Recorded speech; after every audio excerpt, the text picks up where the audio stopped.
तसा मी हा blog last व्हिडिओवर 70 likes आल्यावरच टाकणार होतो. मग विचार केला गरिबाने हट्ट करू नये. फायनली आमचा 2 रात्री आणि 3 दिवसाचा फिरायचा प्लॅन बनला.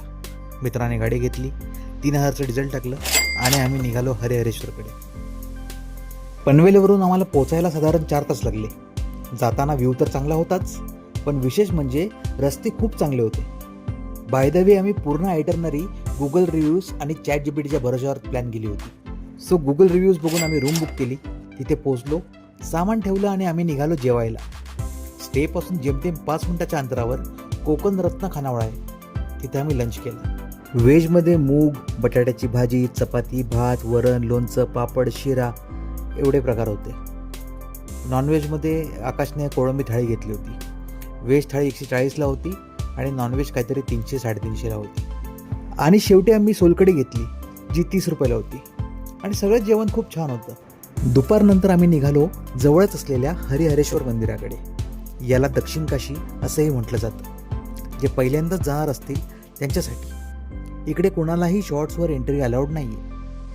काळभैरव आणि हरिहरेश्वर मंदिराचं दर्शन घेतलं आणि आम्ही थोडा वेळ तिकडेच बसलो. आणि मग आम्ही निघालो प्रदक्षिणा मार्गाकडे. एप्रिल मे 99 पिक्चर कोणी बघितला असेल ना, तर तीच जागा. तो मूवी बघितल्यापासून इकडे जायची इच्छा तर होतीच मनामध्ये.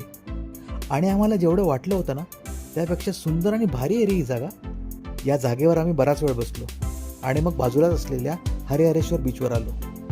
मस्तपैकी नारळ पाणी घेऊन लोकांना वॉटर स्पोर्ट्स करताना बघितलं. आमचा आजचा स्टे हरिहरेश्वरचाच होता. तर रात्री आम्ही तिकडे जवळच असलेल्या कोकण खानावळमध्ये आमचं डिनर केलं. बरं, इकडे एअरटेलला अजिबात रेंज नसते. दुसरं कार्ड असेल तुमच्याकडे तर इंटरनेट ॲक्सेस मिळेल, नाहीतर मग इथे ज्यांच्याकडे राहत आहे तिकडे तुम्हाला वायफाय मिळून जाईल. दुसऱ्या दिवशी चेकआउट करून आम्ही श्रीवर्धनच्या दिशेने निघालो. जेमतेम 30-40 मिनिटांचा प्रवास. तिकडे पोहोचून आम्ही गाडी पार्क केली आणि बीचवर जायला निघालो. वाटेमध्ये बरेच फूड कार्ट्स होते. तिकडे रँडमली एका ठिकाणी थांबून आम्ही आंबोळी आणि मोदक ट्राय केले. आंबोळी आणि खोबऱ्याची चटणी तर भारीच झाली होती, पण मोदकसुद्धा मस्त होता. इकडे सुद्धा बीचजवळ बरेच वॉटर स्पोर्ट्स चालू होते, जे आम्ही करणार नव्हतो. म्हणून आम्ही आपलं चालत चालत पुढे निघालो आणि मस्तपैकी समुद्राचा व्ह्यू एन्जॉय केला. आणि मग तिथून जवळच असलेल्या लक्ष्मीनारायण मंदिराजवळ दर्शनासाठी गेलो.